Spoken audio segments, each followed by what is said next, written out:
Hello, hello tout le monde et bienvenue sur ma chaîne.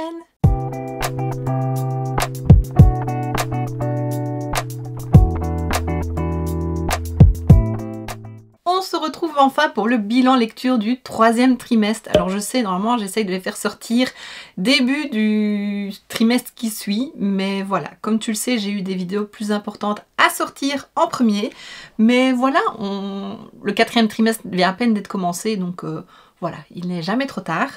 Donc cette fois-ci, donc on part sur juin, juillet, août, non, sur juillet ou septembre, et pour chaque mois j'ai lu 3 livres. J'ai lu un peu moins pendant l'été, je sais pas pourquoi, enfin j'étais occupée à d'autres choses. C'est vrai que je lis beaucoup le soir avant d'aller me coucher, et là bah, avec l'été on avait plus certainement des activités en extérieur, et donc bah, quand je rentrais j'étais plutôt fatiguée, mais j'ai quand même lu 3 livres par mois, dont des gros livres, donc voilà, je suis plutôt contente, et donc bah, sans plus attendre je vais te présenter tout ça. Alors le premier au mois de juillet que j'ai lu, c'est le 4e et dernier tome de la saga Seasons de Morgane Moncombe, donc il s'agit d'un été pour te retrouver. J'ai adoré, franchement c'est une saga que j'ai vraiment bien aimée. Maintenant je dois dire le tome que j'ai préféré c'était le premier, donc celui sur l'automne, mais j'aime quand même énormément celui-ci. Quand j'ai commencé ma lecture je me suis dit bon oui c'est une histoire qui est très prévisible, on s'attend un peu à ce qui va se passer, et au final on commence un peu à douter et bah, on s'attend pas trop à ça. Donc j'ai été plutôt surprise de la tournure de l'histoire et de la fin de l'histoire. Mais voilà, j'ai vraiment bien aimé, ça change un petit peu. Et ouais, je ne peux que te recommander cette saga si tu ne l'as pas lue, et la lire au moment des saisons. Enfin voilà, ça avait commencé avec l'automne. Je l'avais lu bah, il y a 1 an quand c'est sorti. Et franchement, c'est une saga que j'ai vraiment aimée. Les 4 filles sont hyper attachantes, les 4 mecs aussi. Et voilà, c'est vraiment... une série coup de cœur. Ça m'a donné envie de découvrir un peu plus de Morgane Moncombe. J'en ai d'autres à lire, mais pour le moment je suis un peu dans ma phase Colleen Hoover, donc voilà. Mais voilà, j'en lirai d'autres parce que j'aime vraiment sa plume et ça se lit facilement et c'est des belles histoires. Alors comme la dernière fois, je vais te lire le résumé. Éternelle romantique, Jasmine passe ses journées à organiser le mariage des autres. Après une rupture douloureuse aux raisons inconnues, elle aimerait tourner la page. Mais quand ses amis se marient, elle sait qu'il sera là. Celui dont il ne faut pas prononcer le nom, c'est lui, Andrea Moretti, son premier amour, l'homme qu'elle n'arrive pas à oublier. Célibataire malgré lui, Andrea refuse de vivre avec des regrets. Un seul le hante jour et nuit, avoir laissé échapper l'unique femme qu'il a jamais aimée. Contre leur gré, les voilà forcés de se côtoyer le temps d'un road trip en Toscane. Son seul regret, c'est elle, Jasmine femme, son ex, celle qui lui a brisé le cœur il y a 2 ans. En dépit de la rancœur, l'amour n'a jamais disparu. La vie leur offre une seconde chance, mais n'est-il pas déjà trop tard? En deuxième, je me suis attaquée à Jamais plus de Colleen Hoover. Je l'avais depuis un moment, je crois que je l'avais acheté l'année passée pendant mes vacances, ou même l'année d'avant, je ne sais plus. Non, l'année passée, et je ne l'avais pas encore lu, et voilà, si tu suis mes bilans lecture, bah, tu sais que je découvre de plus en plus Colleen Hoover et que j'aime énormément ses livres. Et donc bah, j'ai surtout lu celui-ci parce que le film allait sortir au mois de juillet, donc je me suis dit il faut que je le lise avant d'aller le voir. Pour finir, j'ai été le voir assez tard, mais on en parlera après. Je n'ai aucun regret de l'avoir lu, sauf peut-être de ne pas l'avoir lu plus tôt, parce que vraiment j'ai adoré cette histoire. J'aime beaucoup l'univers de Colleen Hoover c'est plus des romances mais psychologiques.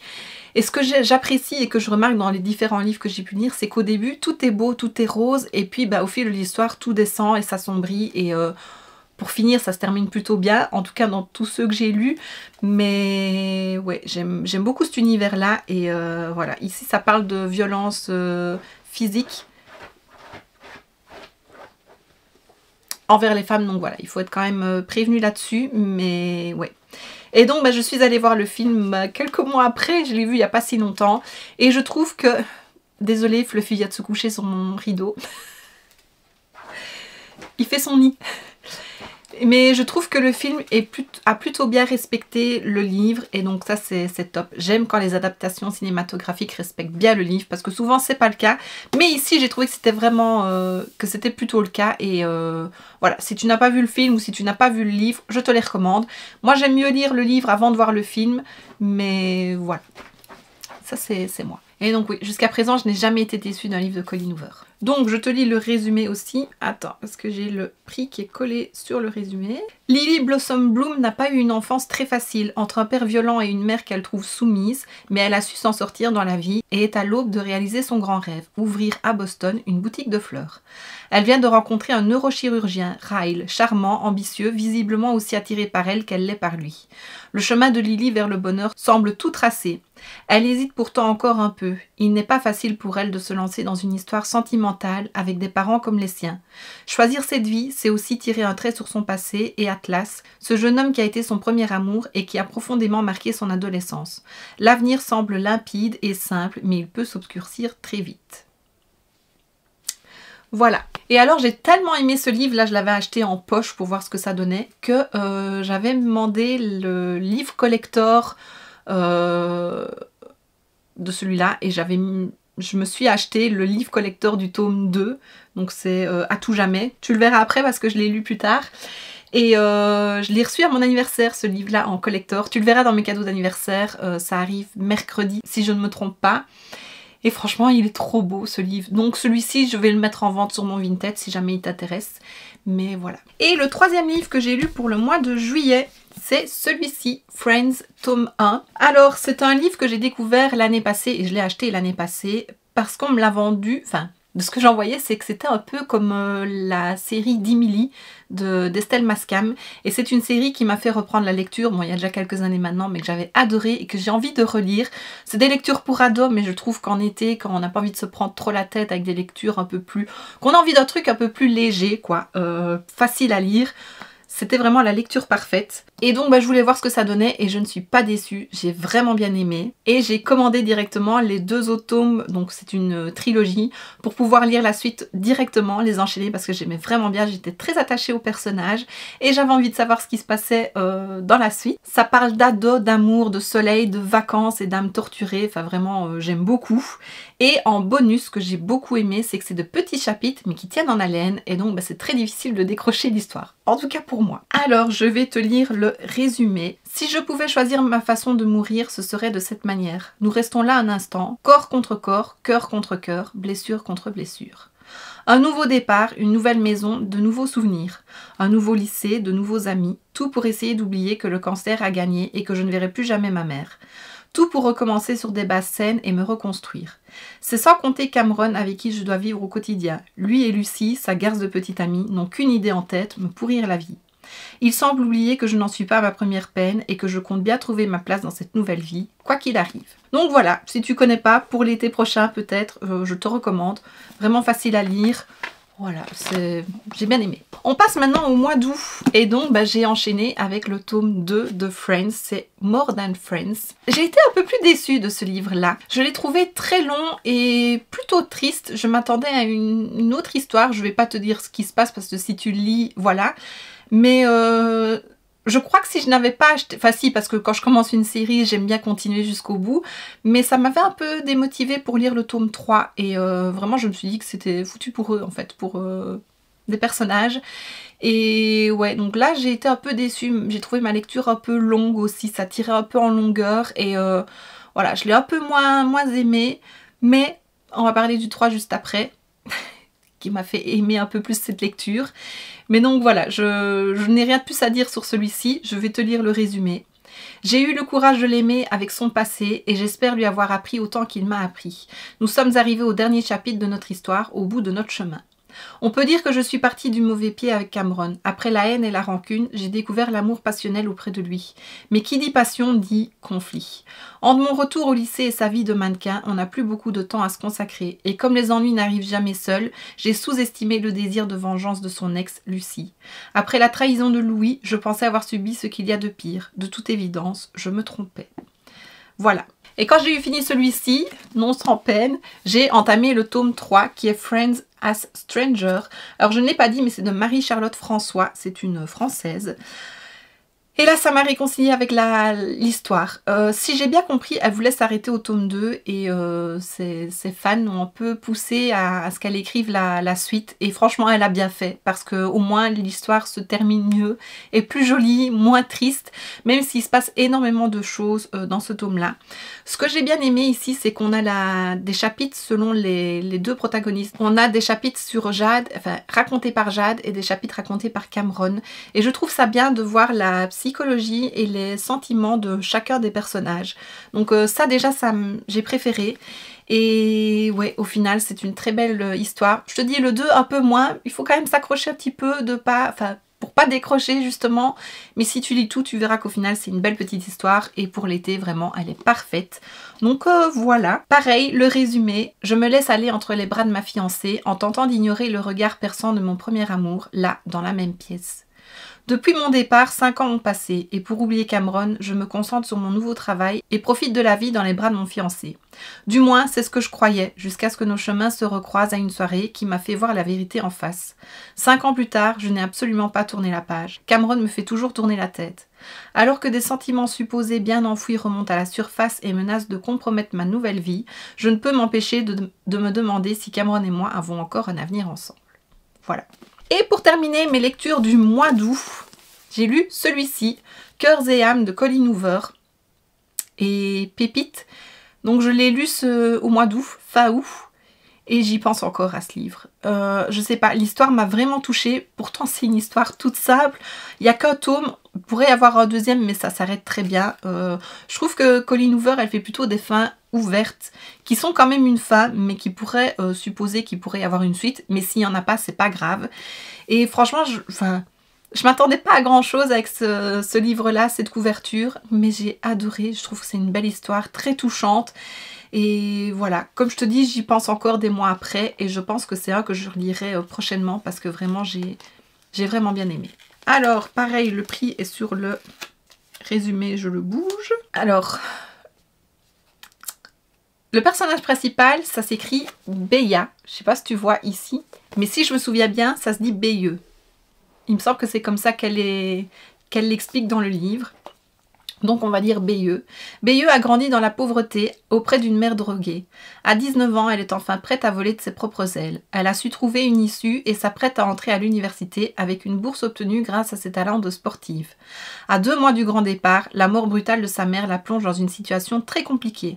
Sans argent, sans logement, elle n'a qu'un seul recours, chercher refuge auprès de son père qui ne s'est jamais occupé d'elle, mais a conservé le lien ténu avec elle. Beyeux va débarquer dans sa maison sur une presqu'île touristique où elle va faire connaissance avec les membres de la famille qui l'a bâtie loin d'elle. À sa grande surprise, elle est accueillie chaleureusement dans ce milieu si différent du sien. Elle va aussi rencontrer Samson, un garçon de son âge qui vit dans la somptueuse demeure voisine. Ils n'ont rien en commun, pourtant elle sent en lui une âme sœur. Au cœur de cet été, elle va se rapprocher de lui et apprendre à connaître ce mystérieux jeune homme. Et pareil, ben voilà, ça se passe en été, donc pour une lecture d'été, c'était très bien. Mais vraiment, coup de cœur sur ce livre. Et je m'y attendais vraiment pas. Et alors, on passe à mes lectures de septembre, mes 3 dernières lectures. Donc, j'ai lu À tout jamais de Colleen Hoover. Donc voilà, regarde ce livre collector. Donc, j'ai le même, mais pour jamais plus. Et franchement, c'est trop beau. Le jaspage, là, il est magnifique. J'ai été contente de retrouver Lily. Et ici, c'est plus axé avec son histoire avec Atlas. Et franchement, j'ai adoré. De ce que j'ai compris, normalement, il aurait dû être en film. Enfin, il aurait dû y avoir un film sur ce livre-là. Sauf qu'apparemment, les 2 acteurs principaux ne s'entendent pas, ne se sont pas bien entendus lors du premier film. Et donc, ils ne veulent plus filmer ensemble. Donc, je ne sais pas s'il y aura cette suite en film. Je trouve ça un peu dommage parce que le film était vraiment pas mal. Et cette histoire vaut la peine d'être lue. Elle termine bien l'histoire. À nouveau, je crois que pour elle aussi, il ne devait pas y avoir de suite, mais que ses fans lui ont un peu assisté, enfin, ont un peu assisté pour qu'il y en ait une. Et elle a bien fait parce que c'est une belle histoire. On veut tous un Atlas. Le résumé. Peut-on aimer à nouveau après une relation abusive? Lily vient à peine de se séparer de son mari, Ryle, après la naissance de leur fille, lorsqu'elle retrouve son amour d'adolescence, Atlas Corrigan. Elle savait déjà qu'il vivait à Boston, comme elle, et qu'il avait un restaurant dans cette ville, mais est-ce un signe du destin si elle le rencontre par hasard, alors qu'elle est prête à aller de l'avant et à oublier les violences qu'elle a subies? Elle a très envie d'explorer ce qui pourrait se développer entre eux. Atlas ne l'a jamais oublié, elle non plus. Mais Lily et Ryle partagent la garde de leur fille et se voient souvent. Peut-elle tourner la page et commencer une relation amoureuse sans que Ryle se mêle de sa vie? Est-ce qu'il est prêt à accepter que son ex-épouse se rapproche de l'homme dont il a été si jaloux? Atlas et Lily sont adultes maintenant, et si leur sentiment réciproque reste fort, leur vie a changé. S'aimer peut se révéler un nouveau défi à relever. Et donc cette histoire reprend pile où la première s'arrête, et ça je trouve ça génial. Voilà. Le deuxième et avant-dernier livre que j'ai lu en septembre, c'est celui-ci, 1000 morceaux de cœur brisé de Tilly Cole. Donc c'est la suite de 1000 baisers pour un garçon que je t'ai présenté, il me semble, hein, que j'avais depuis un moment, pas celui-ci le premier, et qui m'a fait pleurer énormément. J'avais un peu cette crainte-là, on va dire ça comme ça, avec celui-ci. Et au final, ça va. Il est très mignon, l'histoire est vraiment très belle. Ça parle de résilience et vraiment, j'ai adoré comment on peut se reconstruire à l'aide de personnes après un deuil. Et surtout si jeune, et franchement j'ai adoré les deux personnages principaux. Donc il s'agit de Savannah, la sœur de Poppy, celle qui... Oui, désolée je te spoil, mais elle perd sa sœur dans le premier livre. Dans le premier livre on suit Poppy, ici on suit sa sœur. Et franchement c'est une très belle histoire. Alors j'ai eu les larmes aux yeux, mais je n'ai pas pleuré autant que dans le premier livre. Mais vraiment il est très beau. Ce qui m'avait un peu déplu dans le premier tome, c'est que je trouvais que c'était écrit comme si c'était un enfant qui avait écrit l'histoire. Des trucs très simples. Voilà, c'était très simple. Il n'y avait pas vraiment de... C'était pas de la grande littérature, on va dire. Mais l'histoire était très belle. Et ici, je n'ai pas retrouvé... Enfin, je n'ai pas eu ce sentiment de lecture écrite par un enfant. Donc voilà, j'ai déjà mieux aimé. Les sentiments des personnages étaient un peu plus détaillés aussi. Je trouve que c'est ce qui manquait dans le premier tome. Mais donc voilà, si tu as lu le premier, je te le recommande. Et si tu n'en as lu aucun, je te les recommande tous les deux. Attention, le premier il fait vraiment pleurer, mais ça reste une très belle histoire. Et quand on a perdu un proche, ça peut nous toucher encore plus, donc voilà. Donc celui-ci il vient tout juste de sortir, enfin il vient tout juste de sortir, il est sorti il n'y a pas longtemps, et voilà, je l'ai acheté tout de suite. La couverture est très belle. Lui aussi il existe en collector, un peu comme celui-ci, et l'autre aussi. Je sais pas si je le prendrai parce que celui-là est très beau aussi, donc on verra, mais voilà. Je te lis le résumé. Savannah Litchfield ne vit qu'à moitié depuis qu'elle a perdu sa sœur adorée, Poppy, il y a presque 4 ans. Lorsque sa thérapeute lui suggère de participer à un voyage autour du monde pour adolescents endeuillés, Savannah accepte de partir en s'accrochant au journal de sa sœur qu'elle n'a pas encore lu. La vie de Kyle Woods a basculé depuis la mort de son frère aîné 1 an plus tôt. Autrefois le joueur de hockey le plus prometteur de sa génération, Kyle, à présent en colère contre l'univers, ne peut plus mettre un pied sur la glace. Quand ses parents l'inscrivent à un voyage à l'étranger, aucun morceau de lui ne veut y aller. Et si leur rencontre permettait à Kyle et Savannah de trouver du réconfort l'un chez l'autre et de commencer à réparer leur cœur brisé, morceau après morceau. Voilà. Et le dernier que j'ai lu, et j'avoue que je l'ai terminé début octobre, mais bon je l'inclus ici en septembre, c'est Regretting You de Colleen Hoover. Et pareil, je l'ai vraiment bien aimé. Ce n'est peut-être pas mon préféré, mais j'aime beaucoup. Et pareil, donc c'est une romance psychologique, et vraiment j'aime beaucoup les romances psychologiques. Mais voilà, j'avais envie d'en apprendre plus. Ici on partage l'histoire d'une mère et de sa fille, et des personnes qui l'entourent.